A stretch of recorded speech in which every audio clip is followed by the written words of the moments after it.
Hey guys, before we jump into our next story, I wanted to share how you can start protecting yourself on the web for 77% off just by going to nordvpn.com/TYT or by using the code TYT.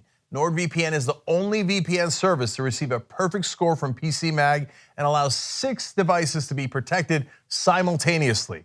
Browse the web with no limits and take 77% off when you sign up at nordvpn.com/TYT or use the code TYT. You're about to watch what we call an extended clip of the Young Turks, and the reality is it's somewhere in the middle. It's a little longer than our YouTube clips, but it's actually shorter than the whole 2-hour show, which you can get if you're a member. You can get it ad-free, and make sure you catch every news story we do that day. You're gonna love it as a full show. That's at tytnetwork.com/join. Thanks for watching. Welcome to the Young Turks. I am in fact your host, Cenk Uygur, and I'm afraid to inform you that I believe we're about to have a phenomenal show. I need you to panic and I need you to be calm. Let me explain why. The panic is that Tuesday is giant elections. So we've got Maryland, we've got Colorado, we've got New York. Alexandria Ocasio-Cortez against Joe Crowley in New York, giant election. If she takes out the number 4 Democrat in the House, that will be an earthquake, and she's got him on the ropes. Here we are again, pins and needles. His internal polling seems to be showing that he's in big trouble. He asked for a debate. Ben Jealous is in Maryland. You've got Roger Manowar. Roger Mano, who I interviewed yesterday in Maryland. A lot of great candidates in Maryland. You got great candidates in Colorado. You got Dylan Ratigan in New York. You got to go vote on Tuesday. Everybody go vote, okay? And then of course we're gonna have giant election coverage here on the Young Turks, as we always do on election night. We'll do the Young Turks, and then we'll do all those races. So that's tyt.com/live, obviously. The calm part is, tonight on Rebel headquarters, which is right after the Young Turks if you're watching on our website or on our app, tyt.com/app, by the way. I have a person who might change the world, okay? You think that's got to be an exaggeration. I have a really good case to make that it is not. Number 2, news of stunning progressive victories in West Virginia, of all places. Now, they haven't happened yet, but the polling has arrived. Stunning. That's in Rebel headquarters tonight. Tonight on Old School, speaking of stunning, myself, Anna Kasparian, and John Idarola. You know, for all the times that we've been on the air together, I don't think the 3 of us have ever had, and certainly not an Old School episode, but an episode where we just sit around for an hour and a half and talk about our lives. So you're gonna love that Old School episode. tyt.com/join to become a member, make that happen. And a little bit later in the program, as you guys might have heard by now, ladies and gentlemen, we got him. Donald Trump has conceded on the issue of separating families. Obviously, we'll give you the details. And there's the famous womp womp story. So, and I haven't even gotten to what Wolfpack is about to unveil, which I think you might be excited by. Both good news, bad news, but I'm getting to that in a second. So, but first, let's start with fun. Let's go over here. Mark Sanford was, of course, a former governor of South Carolina, very Republican, but did not follow through on family values. Famously got caught with his mistress in Argentina. Then the Republican voters forgave him, said it's bygones be bygones, and they elected him to Congress in South Carolina. So they didn't mind any of that, but he spoke out mildly a couple of times against Donald Trump, and that they did mind. So he lost his primary recently. And Trump had come out against him and in favor of his opponent on the day of the election. So he was now meeting with GOP members of Congress, Donald Trump was yesterday. So he wanted to rub it in a little bit. Now that's not really that good an idea. You need these guys to pass legislation. You also need them for another reason, which I'll get to in a second. But apparently Trump told members of the GOP that were gathered there, quote, "Is Mark Sanford here? I just want to congratulate him on running a great race," he joked. Apparently Mark Sanford was in the room. He didn't seem to appreciate that, neither did a lot of his colleagues. So Jake Sherman reporting here, wow, Trump says is Mark Sanford here, as I told you. Then room goes silent. Trump then called him a nasty guy, and the room booed a bit. Wow. A room full of Republican congressmen booing Donald Trump. And so just in case you were unclear on whether he was just joking, no, he called him a nasty guy, he meant it, and he was rubbing it in that he had lost his race. Well, Sanford has a lot of friends in Congress, and you're gonna hear from one of them in a second as well. So how did Trump decide that he was going to paint that interaction? Typical pathological liar Donald Trump style. Here he is in a tweet. Had a great meeting with the House GOP last night at the Capitol. They applauded and laughed loudly when I mentioned my experience with Mark Sanford. I've never been a fan of his. They did no such thing. Every report says that they did. The room was at best silent, and many people in the room said that there was audible booing. So hey, look, there's a congressman who went on television, went on CNN. So let's ask him. He's Representative Jeff Denham. He's a Republican, and let's see if he liked Donald Trump making fun of his friend or didn't like it. Let's watch. Congressman, I do understand the president made some kind of an attempted joke in the caucus overnight about Mark Sanford, who lost his primary. He asked everyone in the room, hey, where's Mark Sanford? He ran a great race, didn't he? It didn't get many laughs, I understand. Was that appropriate for the president to do that? No, I don't think so. Mark's a good friend of mine. I'm not sure why he did do it. I think certainly the tone of the room was that not only does the president have unwavering support behind this bill, but he expects all Republicans. I mean, he did single out quite a few people, saying that they're his good friends. He would expect them to be with him on the vote. So I think that's where the Mark Sanford issue came in. So Congressman Denham there is talking about the immigration bill. He needs these guys' votes, so slapping them across the face is not really a great idea. But more importantly, at some point, these are the guys who could be voting on impeachment.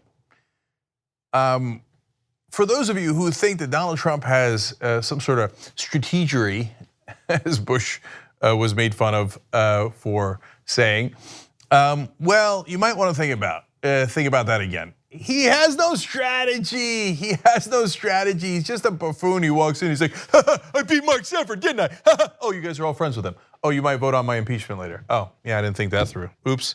That's okay, I'm gonna go online and lie about it. Oh, they laughed like crazy. They loved it. They loved it. They were in the room. So you could lie to your own fans and you could lie to the press, but those are the votes you need at a minimum for legislation and perhaps to save your own skin at some point. And my guess is they are not going to appreciate the salt in their wounds. Okay, brilliant as usual from the very staple genius. All right, now, speaking of being in trouble and perhaps one of the things that he should be concerned about, now we go to Michael Cohen. So of course, Michael Cohen was Donald Trump's personal lawyer.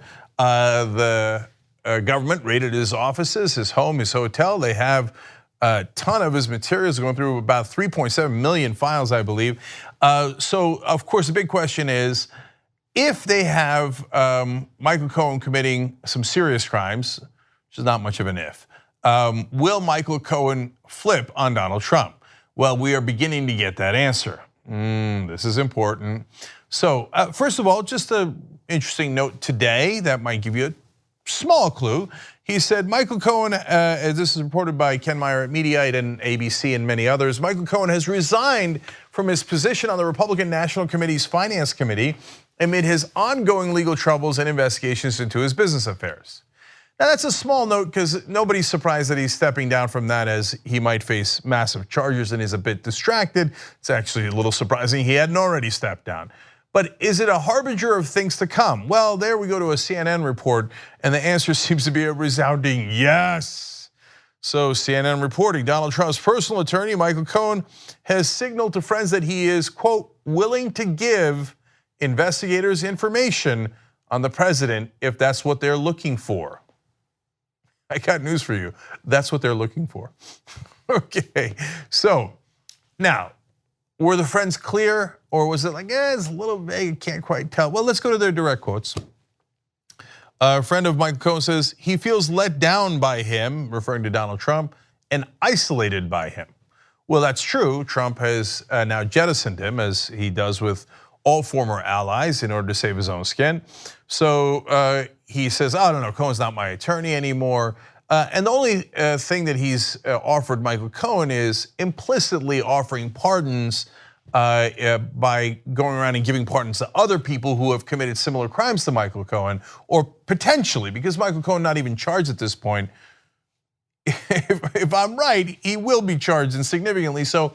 And remember, for the federal cases, Trump could pardon Michael Cohen, but he cannot pardon him if they bring state charges.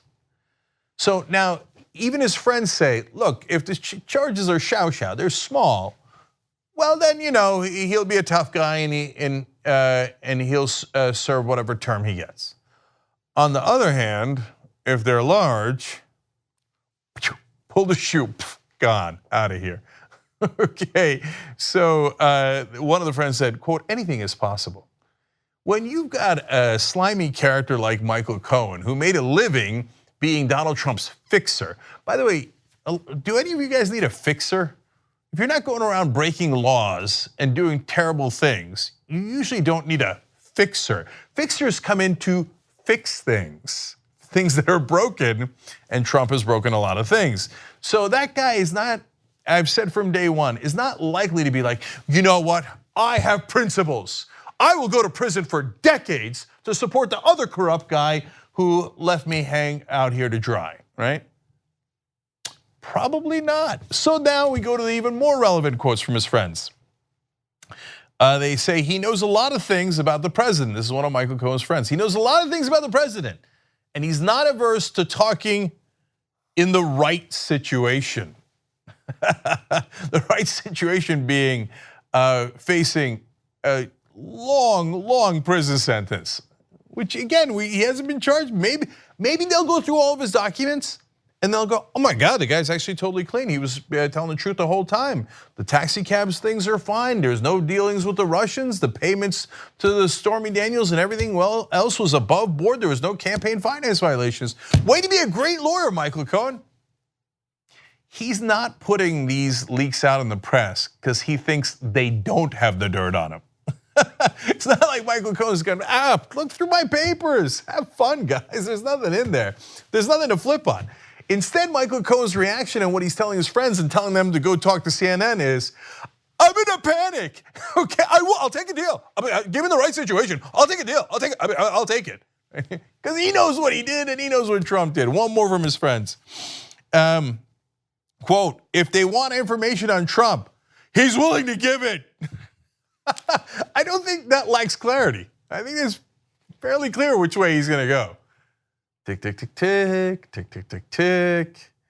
State charges on Michael Cohen, and God knows what happens next. Because if that leads to Trump, it could also, by the way, lead to Ivanka Trump, which could then get Trump to go, I never wanted to be in office anyway. I'm gonna run some Trump towers all over the world. I didn't want this job anyway. Okay, we'll see. I grant you there's some speculation here, but the important information here is it appears that Michael Cohen is definitely willing to flip. And if he does, that could be a treasure chest. And finally, we go to Michael Cohen himself, because in his resignation from the RNC, he put this note that he did not need to put in there to give you a sense of where his mind's at and what he's saying publicly. So he said, as the son of a Polish Holocaust survivor, the images and sounds of this family separation policy is heart-wrenching, obviously referring to the immigration situation now. While I strongly support measures that will secure our porous borders, children should never be used as bargaining chips. It doesn't seem like he's on Trump's side on that one. Tick, tick, tick, tick, tick, tick, tick, tick. That's about as good news as you can get today.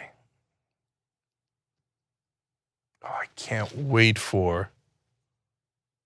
Ladies and gentlemen, we got. Not yet though, not yet.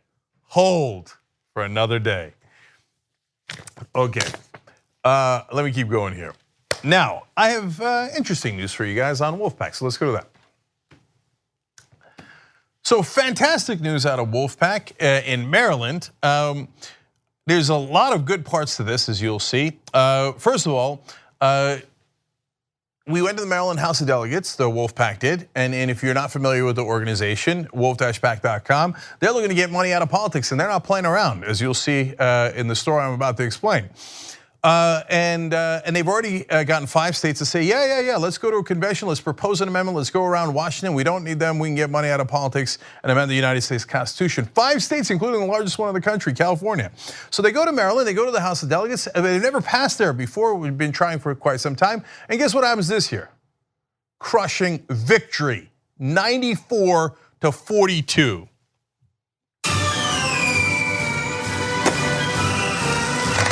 All right, now that's fantastic, but you got to pass in both sides of the legislature. So they go over to the Senate, and they've had good results in the Senate in the past, so this ought to be fairly straightforward. And they actually have 24 co-sponsors on the Senate side. And as usual, let me give you a little bit of credit here.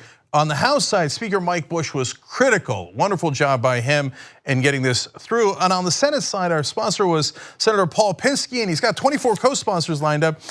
Guess how many senators there are in Maryland? There's only 47 state senators. That means, I can do the math on that one, we're gonna win, and we're gonna put Maryland on the board, right? Well, now here comes the unfortunate part of the story. So you got to go through a committee before you get to the whole Senate. And the whole Senate, we're nearly guaranteed a victory. We have more co-sponsors, not only people willing to vote for us, but sponsors of the bill than you need for a majority. So great, right? But going through the committee, we have the votes lined up. And it turns out they get calls from lobbyists, but not Republican lobbyists, Democratic lobbyists, saying the National Democratic Party and some so-called progressive groups in Washington are not happy with this legislation. They're not in favor of this change. And all of a sudden, a couple of people that were supposed to vote for it back out. We don't make it out of committee, and it dies. So this is how politics is played, guys. It's hardball. But here's the interesting part. 2 can play at that game. So I introduce to you now the concept of hardball from us. wolf-pack.com/stick. So there are carrots and sticks in politics. It is now time for the sticks. So the person who decided to not vote for our bill is up for election for state Senate. We will not be supporting her. We will be supporting her opponent, and significantly so. Now, here's the twist. Oftentimes, progressives are outgunned. There's a lot more money on the other side because of corporations, et cetera, et cetera. Well, when it comes to local races, we are not outgunned. Wolfpack actually has a financial advantage. Sometimes when we do this, people cry about it. They go, oh, well, you're supposed to get money out of politics, but you're putting money into politics here. Goddamn right we are.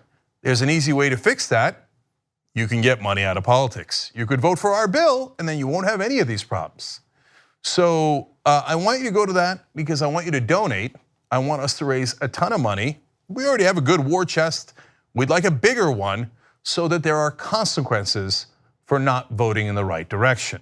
Now, great news here. The person that this senator is against is a wonderful politician by the name of Antonio Hayes.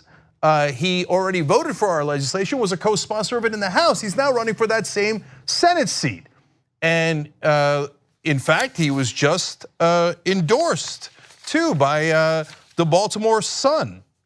I'm gonna read you that endorsement in a second, but Antonio Hayes is wonderful. He wants to get money out of politics. By the way, he also wants to do criminal justice reform. He's a terrific progressive candidate. So that money will go towards supporting him and making sure that you have an actual progressive senator who wants to get money out of politics in the Maryland state seat. The Baltimore Sun said Mr. Hayes grew up in Penn North neighborhood, has an excellent understanding of his community's needs, including expanded drug treatment and mental health services and economic development. So we will support candidates who are on our side and we will defeat candidates who are not. So if you want to get involved, definitely go and contribute at wolf-pack.com/stick. But also, if you're in Maryland, it's time to ride. This election is on Tuesday. So there's canvassing going on. There's phone calls being made from all across the country. So I need you to go to Maryland at wolf-pack.com to join the team that is doing this fight. If you've got money, you want to put it in, great. If you don't have money and you want to volunteer, excellent, that's okay. We're gonna do it either way, right? And we're gonna do it with your help. And when we canvass in numbers. And when we make phone calls, we make a lot of them. That's called a wolf attack team. Here's what you don't want: the wolf attack team showing up. I remember the story in New Hampshire. A guy voted against us. In that case, he was a Republican. His name was Steve Valancourt.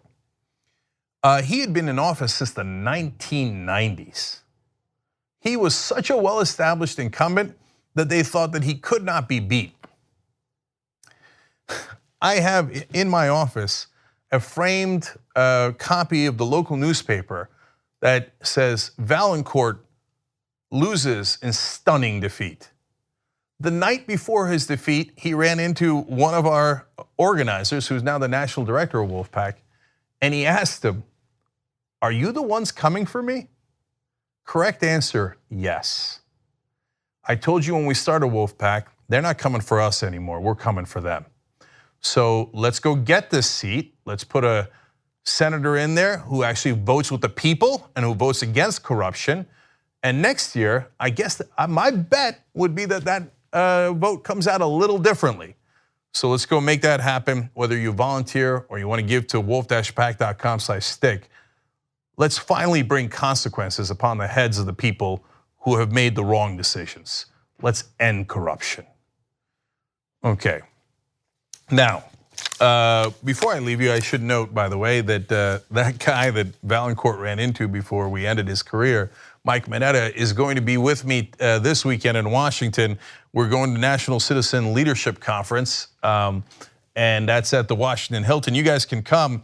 Register at citizenleaders.us. There's a lot of great groups there looking to get money out of politics. I will actually be debating a group that doesn't want a convention.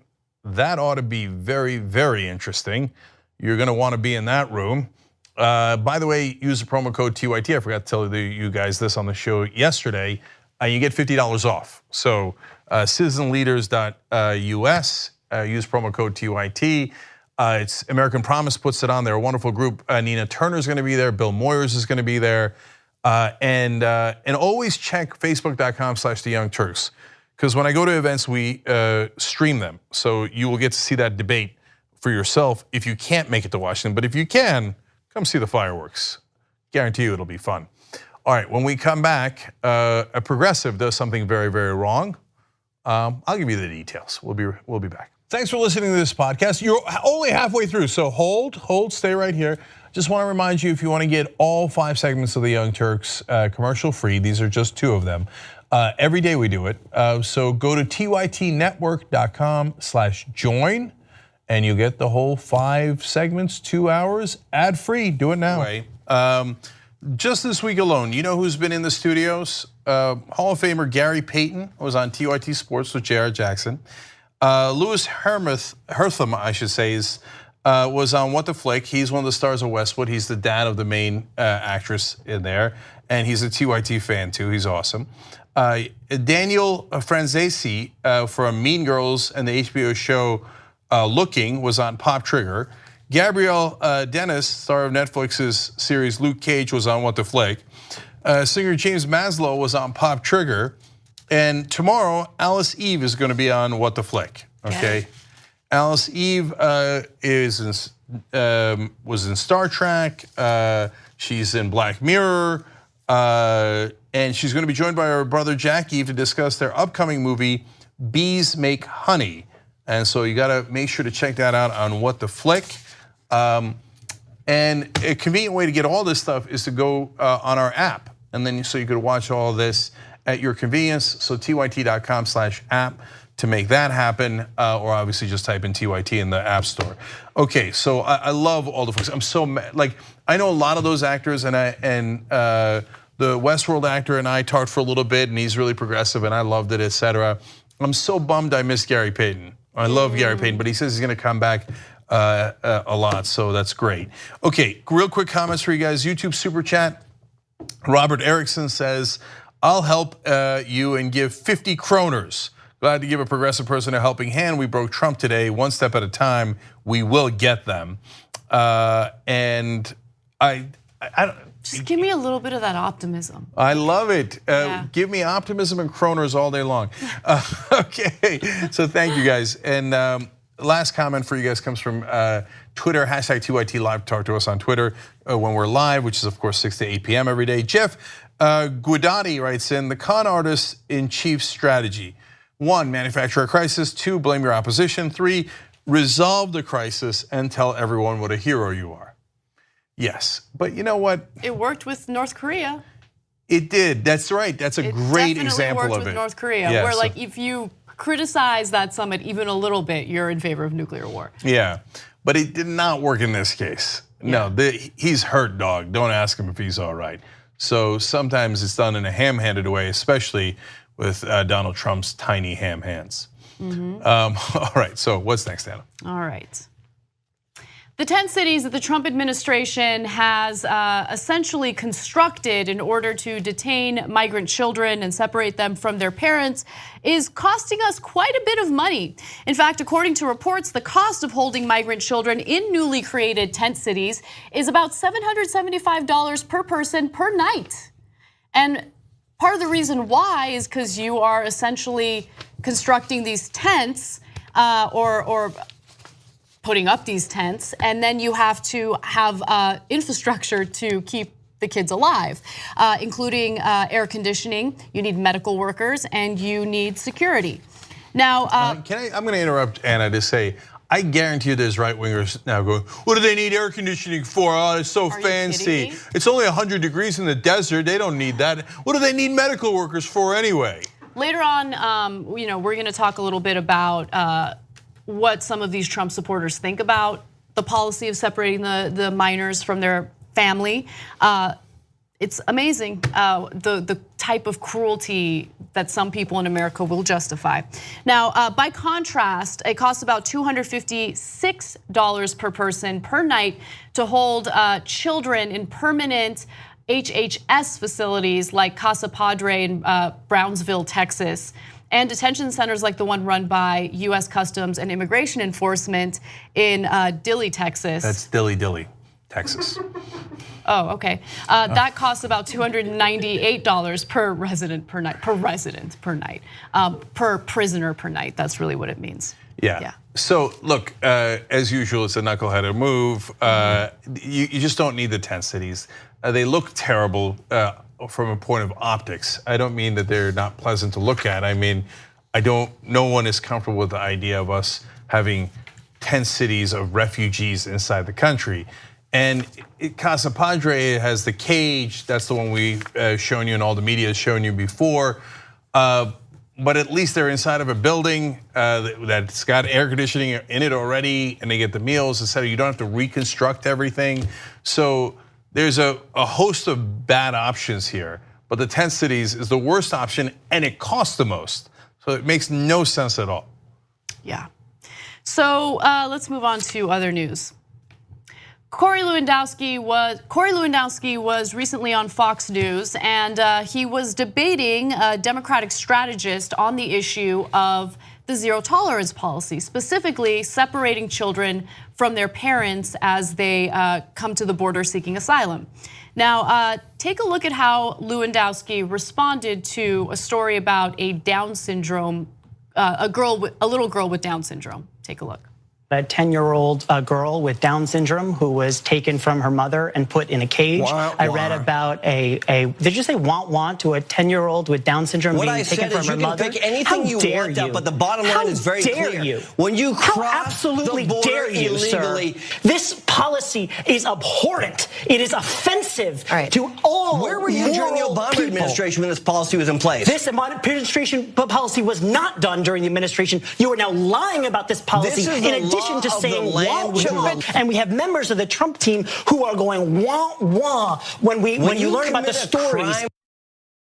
That's some excellent journalistic work by the Fox News anchor in the middle. But nonetheless, womp womp. So Corey Lewandowski is trash. I'm done with civility. I'm done with pretending like Trump, his goons, and his supporters are decent human beings worthy of respect. They're not.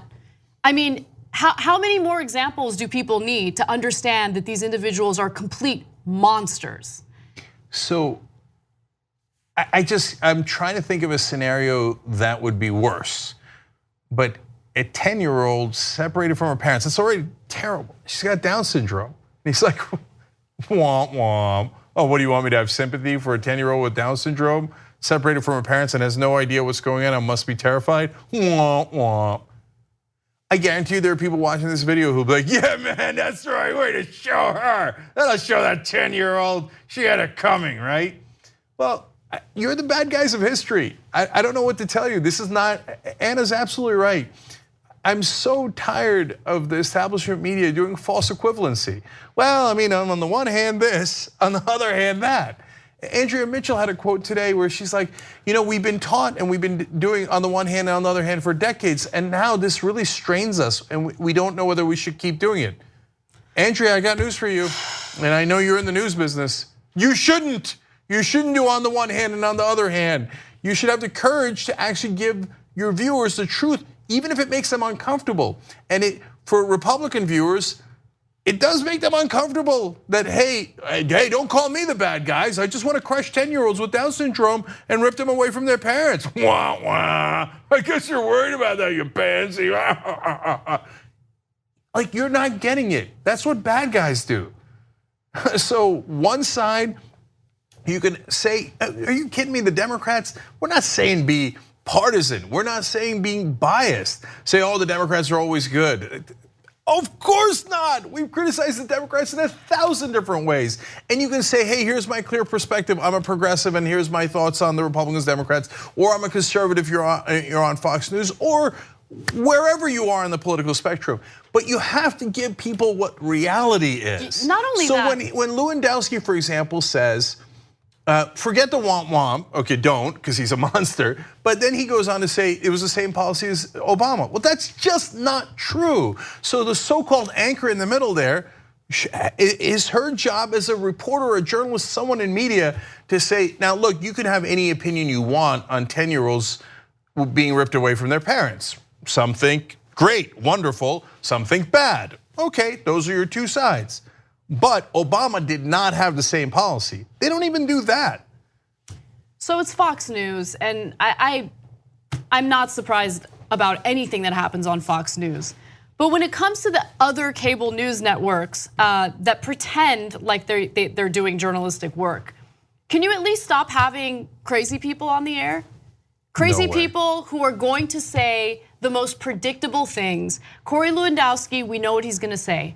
Kellyanne Conway, we know what she's gonna say. I'm so tired of CNN anchors having Kellyanne Conway on, and then they pretend like they're playing tough ball with her, right? Tough ball, hard ball with her. Tough ball sounds interesting. Right, like, we're doing real work here. We're gonna have Kellyanne Conway on. She's gonna say all the predictable things. We're gonna push back a little bit, and then that's it. We've done our job. No, but we're tired of hearing from her. I'm tired of giving people like that a platform to spew their nonsense. Because essentially what you see on cable news is not just a neutral representation of both sides. What you see is an extreme representation of the right continuously, and an incredibly tame, like lackluster representation of the left. And it drives me crazy. You don't really have like neutrality, if that's what they're going for. Neutrality is a terrible standard. It is. To begin with. But they fail at that too. They don't even manage to do that, right? Which now brings us to the Lewandowski coming back on television today. So now, let's see if the anchor challenges him. She's gonna ask him the question, obviously, that's why they had him back on. And then let's then see how many times he lies in his response. And note whether he's apologetic, and she gives him a softball at one point. I think that's the most interesting part is his response. So let's watch. You made a comment last night that's gotten a lot of attention in the media. Would you like to address that right now? Well, I'd love to address it because my comment was specifically about Zach trying to politicize the use of children as a political football in this discussion, because the law is very clear. When parents commit crimes by coming into this country, regardless of who their children are, they are separated because we are a nation of laws. But to be clear, you were not speaking about the young girl with Down syndrome that was separated from her parents at the border? Look, I don't know the young girl that Zach referenced. I was mocking Zach, a liberal Democrat National Committee activist who was doing nothing but politicizing the issue of making an example of one particular child. There are some who say that the president can change this with the stroke of his pen. You just heard Chuck Schumer say it. The president has said that. Do you feel that you owe an apology of any sort? An apology? And I owe an apology to the children whose parents are putting them in a position that is forcing them to be separated. We owe an apology to Jameel Shaw and Brian Terry and Kate Steinle's family, who have allowed those individuals to be killed by illegal aliens. Okay, so first let me break down the lies. My favorite was, the president can fix it with a stroke of a pen. That's not true. Later in the day, the president fixed it with a stroke of a pen. He signed an executive order reversing his policy from 2 months ago. What happened? I thought you said it wasn't true. Oops. And he, of course. Stop, 1 second. He did not reverse his policy from 2 months ago. Zero tolerance policy very much in place. We're just detaining children with their parents now. We're imprisoning children with their parents. So what are you let's doing? be clear about that. What are you doing, journalism? No, but I want us to be absolutely clear, because, and also I don't like the phrasing, the president did fix it. He didn't fix anything. He didn't fix anything. All he did was take it down a tiny bit from the insane cruelty that these immigrants experienced before. The kids are just gonna be imprisoned with their parents. Right, but can the president, with the stroke of a pen, make sure that the kids are not taken away from their parents? Corey Lewandowski just said, no, he can't. And later in the day, he did. So an obvious and brazen lie again by Corey Lewandowski. And he said, the Democrats are politicizing the children.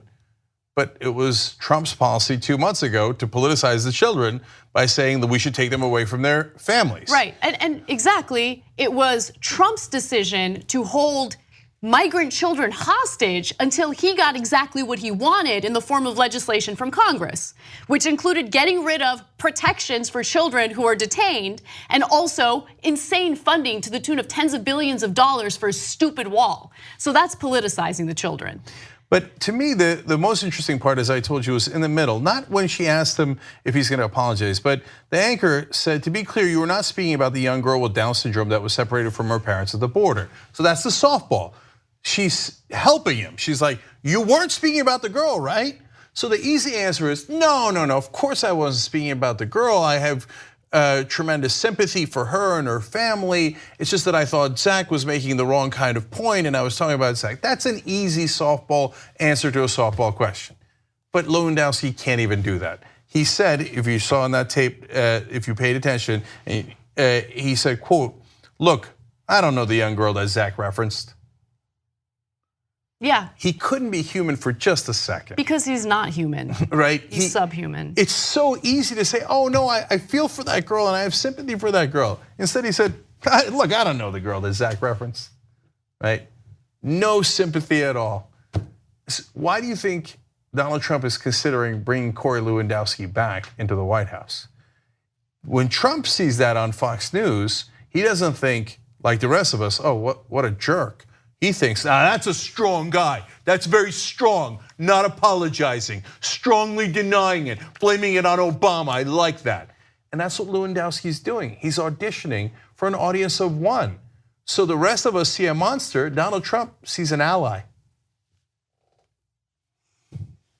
Okay, let's move on. Actually, let's take a break. When we come back, Kirstjen Nielsen gets harassed, and I like it. No, okay, so that's no. interesting debate. I love it. We'll be back.